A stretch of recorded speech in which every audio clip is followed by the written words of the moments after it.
24 કલાકને ધરણા બાદ યુવરાજસિંહ અને ઉમેદવારો છે તે એમડીને મળ્યા હતા અને એમડી સાથે ચર્ચા થઈ। જોકે આ જે ઉમેદવારો છે તે એમડીના જવાબથી સંતોષ નથી, કારણ કે જે રીતે 48 કલાકનો સમય પણ આપવામાં આવે છે, જો 48 કલાકની અંદર આ જે ઉમેદવારો છે તેમની માંગ નહીં સંતોષાય તો ક્યાંક ને ક્યાંક જે આંદોલન છે તે વધુ પણ ઉગ્ર બની શકે છે। આજે જ્યારે મુખ્યમંત્રી વડોદરાના પ્રવાસે છે ત્યારે 7 જે લોકોનું ડેલિગેશન છે તે મુખ્યમંત્રીને મળીને વાતચીત કરશે। અત્યારે જોકે યુવરાજસિંહ છે તે ઉમેદવારો સાથે વાતચીત કરી રહ્યા છે, કયા પ્રકારના પગલાં લેવા। લોકોની એક જ માંગ છે કે જે રીતે આ પોલ ટેસ્ટ છે તે ફરીથી ભલે લેવામાં આવે, પરંતુ જે લેખિત પરીક્ષા છે તે રદ કરવામાં આવે। એટલે કહી શકાય કે હાલ ઉમેદવારો સાથે યુવરાજસિંહ છે તે ચર્ચા કરી રહ્યા છે। ખાસ કરીને વાત કરવામાં આવે તો આ જે જવાબ આપવામાં આવે છે તે જવાબથી ક્યાંક ને ક્યાંક સંતોષ નથી અને તેના જ કારણે હવે ફરી એકવાર ક્યાંક ને ક્યાંક આંદોલન जो ઊભું થાય તેવું લાગી રહ્યું છે। 26 તારીખની વાત છે કે 26 તારીખે જો જવાબ નહીં મળે તો વધારે મળશે। શું કહેશો? આંદોલન શું કહેશો? જવાબ લેવા દો।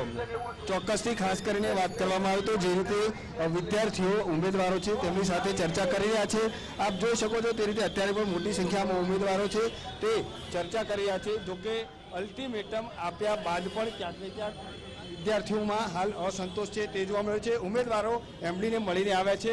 આપણી સાથે જે ડેલિગેશનમાં ઉમેદવાર હતા, શું કહેશો? એમડી સે મળીને આવ્યા છો, શું ચર્ચા થઈ, આગામી શું નિર્ણય રહેશે?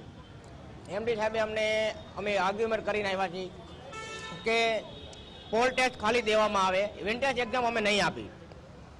એમડી સાહેબે અમને એવો જવાબ આપ્યો છે કે અમે તમને ટૂંક સમયમાં જવાબ આપશું, પણ કે કન્ફર્મ નહીં કહી એવું પણ કીધેલું છે। કન્ફર્મ અમને નથી કીધું કે અમે તમને એક્ઝામ રદ જ છે। એટલે અમે એના માટે પણ હજુ ઉગ્ર આંદોલન ચાલુ જ છે। અત્યારે વિખાણું નથી, અમે બધા ભાઈઓનો પૂછપરછ કરી રહ્યા છીએ કે શું કરવું આગળ।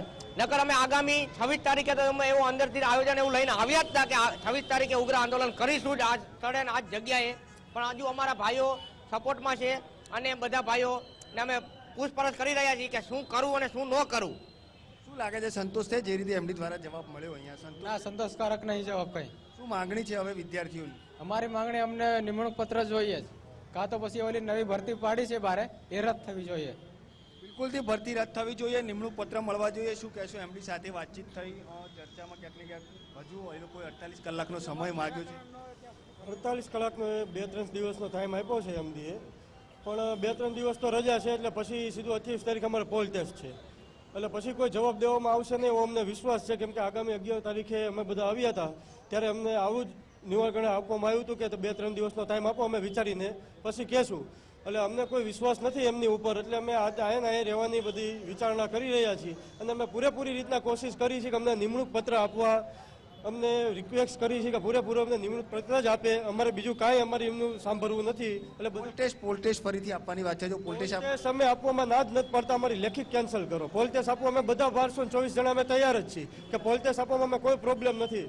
ખોટું થયું છે પોલ ટેસ્ટમાં તો પોલ ટેસ્ટ જ લો, લેખિત શું કામ તમે કેન્સલ કરો છો? બધા 2-2 વર્ષથી તૈયારી કરતા હોય ને 2 માસની નોકરીની આશાએ બેઠા હોય તો કોઈએ વાંચવાનું બધું ભૂલી ગયા હોય। હવે ફરીથી અમે 15 દિવસમાં બધું કઈ રીતના ભેગું કરી અમે માટે ખાસ વિચાર કરવા જેવી વાત છે। આજે પણ સીએમ સાહેબ વડોદરાના પ્રવાસે છે, તમારા તમામ ઉમેદવારો હોય છે, શું મળવા જવાના કોઈ ચર્ચા વિચાર? અમે બધા ચર્ચા કરી રહી છે કે બધા સીએમ સાહેબને અમે રજૂઆત કરી કે અમારું આ 1224 જણાનું ક્યાંક વિચારો તો વધારે સારું, કેમ કે આ બધું ક્યાંક ને ક્યાંક ખોટું થઈ રહ્યું છે, એમનું દબાવવા માટે અમારો કોઈ નિવાકરણ આવતું નથી। એટલે મેં સીએમ સાહેબને અને કનુભાઈ દેસાઈને બેને રજૂઆત કરવા અમે બધા વિચારી રહ્યા છીએ।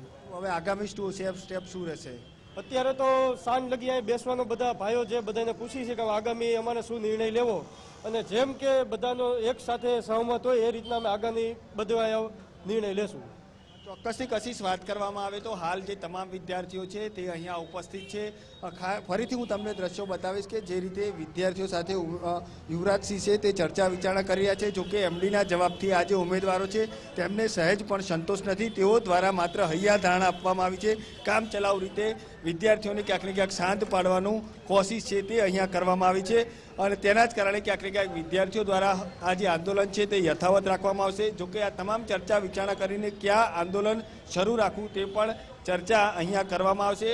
જો અહીંયાથી આંદોલન પૂર્ણ થાય તો ક્યાંક ને ક્યાંક ગાંધીનગર જે ગુજરાતનું મુખ્ય હાટ કહી શકાય ત્યાં પણ આંદોલન કરી શકે છે.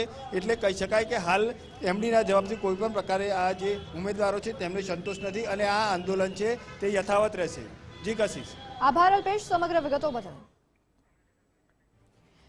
ત્યારે આપ આ દ્રશ્યો જોઈ શકો છો. 24 કલાકથી ઉમેદવારો આવી રીતના ધરણા કરી રહ્યા છે અને એમડી ન આવે